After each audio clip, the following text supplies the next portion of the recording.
महल में एक चांद एक कदीम शहर था जिसमें एक पुराना बंगला था। इस बंगले की दीवारों में एक ऐसा राज छिपा हुआ था जिसे जानने के लिए लोग बहुत कंजूस थे।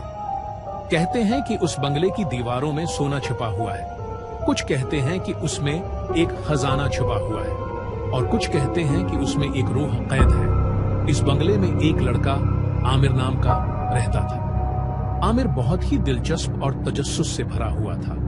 वो उस बंगले के राज को जानने के लिए बहुत उत्सुक था। एक दिन आमिर ने अपने दो दोस्तों अली और अहमद के साथ मिलकर इस बंगले की दीवारों को गहरी नजर से देखना शुरू किया। वो तीनों दोस्त दीवारों को टटोलते रहे और उन्हें कुछ अजीब सी चीजें नजर आईं। दीवारों पर कुछ निशानात थे जो आमिर को बहुत दिलचस्प लगे। आमिर ने उन निशानात को गहराई से देखा और उसे लगा कि ये कोई कोड हो सकता है। आमिर ने अपने दोस्तों के साथ मिलकर इन निशानात को पढ़ने की कोशिश की। उन्होंने बहुत सारी किताबें पढ़ी और इंटरनेट पर तलाश किया, लेकिन उन्हें कोई जवाब नहीं मिला। एक दिन आमिर को एक पुरानी किताब मिली जिसमें कदीम जबान में लिखे हुए कोड्स थे। आमिर ने उस किताब में से इन निशानात को तलाश किया और उसे लगा कि उसने कोड को तोड़ दिया है।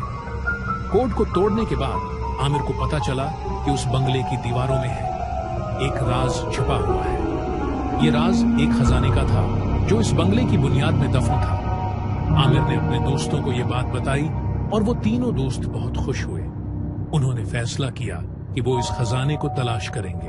वो तीनों दोस्त बंगले की बुनियाद को खोदने लगे। बहुत सी मेहनत के बाद उन्हें एक संदूक मिला। संदूक को खोलकर उन्होंने देखा कि उसमें सोना, जवाहरात और बहुत सी कीमती चीजें थीं।